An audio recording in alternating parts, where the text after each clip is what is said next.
Jean, chapitre 1. Au commencement était la parole, et la parole était avec Dieu. Et la parole était Dieu. Elle était au commencement avec Dieu. Toutes choses ont été faites par elle, et rien de ce qui a été fait n'a été fait sans elle. En elle était la vie, et la vie était la lumière des hommes. La lumière luit dans les ténèbres, et les ténèbres ne l'ont point reçue. Il y eut un homme envoyé de Dieu, son nom était Jean. Il vint pour servir de témoin, pour rendre témoignage à la lumière, afin que tous crussent par lui. Oh, il n'était pas la lumière, mais il parut pour rendre témoignage à la lumière. Cette lumière était la véritable lumière qui, en venant dans le monde, éclaire tout homme. Elle était dans le monde, et le monde a été fait par elle, et le monde ne l'a point connue. Elle est venue chez les siens, et les siens ne l'ont point reçue.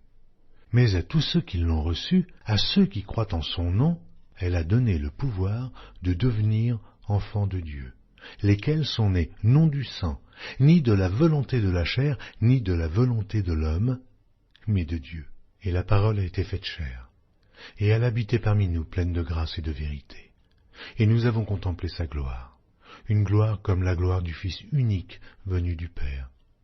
Jean lui a rendu témoignage et s'est écrié, « C'est celui dont j'ai dit, celui qui vient après moi m'a précédé, car il était avant moi. » Et nous avons tous reçu de sa plénitude et grâce pour grâce, car la loi a été donnée par Moïse.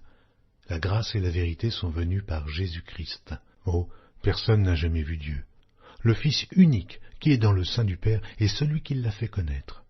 Voici le témoignage de Jean, lorsque les Juifs envoyèrent de Jérusalem des sacrificateurs et des Lévites pour lui demander, « Et toi, qui es-tu » Il déclara, et ne le nia point, il déclara qu'il n'était pas le Christ. Ils lui demandèrent, « Quoi donc? Es-tu Élie » Et il dit, « Je ne le suis point. » « Es-tu le prophète » Et il répondit, « Non. » Ils lui dirent alors, « Mais qui es-tu » afin que nous donnions une réponse à ceux qui nous ont envoyés. « Que dis-tu de toi-même » Moi, dit-il, je suis la voix de celui qui crie dans le désert. Aplanissez le chemin du Seigneur, comme a dit Ésaïe, le prophète. Ceux qui avaient été envoyés étaient des pharisiens. Ils lui firent encore cette question. « Pourquoi donc baptises-tu si tu n'es pas le Christ, ni Élie, ni le prophète » Jean leur répondit, « Moi je baptise d'eau, mais au milieu de vous, il y a quelqu'un que vous ne connaissez pas, qui vient après moi. Je ne suis pas digne de délier la courroie de ses souliers. » Ces choses se passèrent à Béthanie, au-delà du Jourdain, où Jean baptisait. Le lendemain, il vit Jésus venant à lui, et il dit, « Voici l'agneau de Dieu, qui ôte le péché du monde. C'est celui dont j'ai dit, après moi vient un homme, qui m'a précédé, car il était avant moi. Oh, je ne le connaissais pas, mais c'est afin qu'il fût manifesté à Israël que je suis venu baptiser d'eau. » Jean rendit ce témoignage. J'ai vu l'Esprit descendre du ciel, comme une colombe, et s'arrêter sur lui. Je ne le connaissais pas. Mais celui qui m'a envoyé baptiser d'eau, celui-là m'a dit, « Celui sur qui tu verras l'Esprit descendre et s'arrêter, c'est celui qui baptise du Saint-Esprit. » Et j'ai vu, et j'ai rendu témoignage qu'il est le Fils de Dieu. Le lendemain, Jean était encore là, avec 2 de ses disciples, et, ayant regardé Jésus qui passait, il dit, « Voilà l'agneau de Dieu. » Les 2 disciples l'entendirent prononcer ces paroles, et ils suivirent Jésus. Jésus se retourna, et voyant qu'ils le suivaient, il leur dit, « Que cherchez-vous » Ils lui répondirent, « Rabbi » ce qui signifie « Maître » où demeures-tu ? Venez, leur dit-il, et voyez. Ils allèrent, et ils virent où il demeurait, et ils restèrent auprès de lui ce jour-là, c'était environ la 10e heure. André, frère de Simon-Pierre, était l'un des 2 qui avait entendu les paroles de Jean et qui avait suivi Jésus. Ce fut lui qui rencontra le premier son frère, Simon, et il lui dit, « Nous avons trouvé le Messie » ce qui signifie Christ.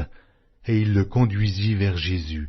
Jésus, l'ayant regardé, dit, « Tu es Simon, fils de Jonas, tu seras appelé Céphas, ce qui signifie Pierre. » Le lendemain, Jésus voulut se rendre en Galilée, où il rencontra Philippe, et il lui dit, « Suis-moi. » Philippe était de Bethsaïda, de la ville d'André et de Pierre. Philippe rencontra Nathanaël et lui dit, « Nous avons trouvé celui de qui Moïse a écrit dans la loi et dont les prophètes ont parlé, Jésus de Nazareth, fils de Joseph. Nathanaël lui dit, peut-il venir de Nazareth quelque chose de bon? Philippe lui répondit, viens et vois. Jésus, voyant venir à lui Nathanaël, dit de lui, voici vraiment un Israélite, dans lequel il n'y a point de fraude. D'où me connais-tu? Lui dit Nathanaël.